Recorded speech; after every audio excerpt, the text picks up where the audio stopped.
জাতীয় বিপ্লব ও সংহতি দিবস উপলক্ষে 13 নভেম্বর বিশাল জনসভা করবে বান্দরবান জেলা বিএনপি। স্টাফ রিপোর্টার মোহাম্মদ আলীর রিপোর্টে বিস্তারিত। জাতীয় বিপ্লব ও সংহতি দিবস উপলক্ষে আগামী 13 নভেম্বর বুধবার বান্দরবানে এক জনসভার আয়োজন করবে বান্দরবান জেলা বিএনপি।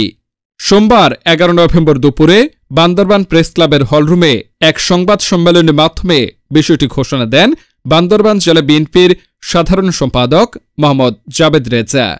জাতীয় বিপ্লব ও সংহতি দিবস উপলক্ষে আগামী 13 নভেম্বর বান্দরবানে বর্ণাঢ্য শোভাযাত্রা আর জনসভার আয়োজন করেছে বান্দরবান জেলা বিএনপি।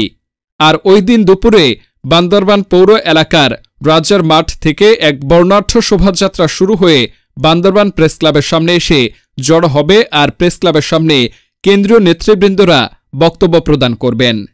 জেলা বিএনপির সাধারণ সম্পাদক মোহাম্মদ জাবেদ রেজা আরও বলেন, অনুষ্ঠানে প্রধান অতিথি হিসেবে উপস্থিত থাকবেন জাতীয়তাবাদী দল বিএনপির কেন্দ্রীয় কমিটির সাংগঠনিক সম্পাদক মাহবুবের রহমান শামীম।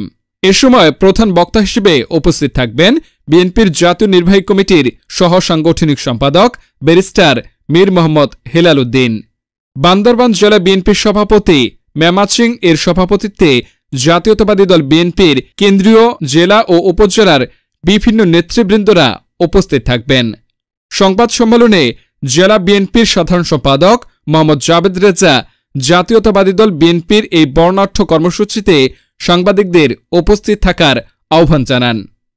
এ সময় সংবাদ সম্মেলনে বান্দরবান জেলা বিএনপির সাধারণ সম্পাদক মোহাম্মদ জাবেদ রেজা, সাংগঠনিক সম্পাদক মোহাম্মদ জসিমউদ্দিন তুষার, সদর উপজেলা বিএনপির আহ্বায়ক সরোয়ার জামাল, সদস্য সচিব চনুমং মারমা, বিএনপি নেতা রিটল বিশ্বাস, পৌর বিএনপির আহ্বায়ক নুরুল ইসলাম, সদস্য সচিব মোহাম্মদ শফি, জেলা জাসাস আহ্বায়ক অ্যাডভোকেট আলমগীর হোসেন, সদস্য সচিব মোহাম্মদ ইউনুস, বান্দরবান প্রেস ক্লাবের সভাপতি আমিনুল ইসলাম বাচ্চু, সাবেক সাধারণ সম্পাদক মিনারুল হক, সদস্য কৌশিক দাস, সদস্য মোহাম্মদ শাফায়ত হোসেন, সদস্য মোহাম্মদ আলী, রিমন পালিত সহ বান্দরবানে কর্মরত প্রিন্ট ও ইলেকট্রনিক মিডিয়ায় সাংবাদিকগণ উপস্থিত ছিলেন।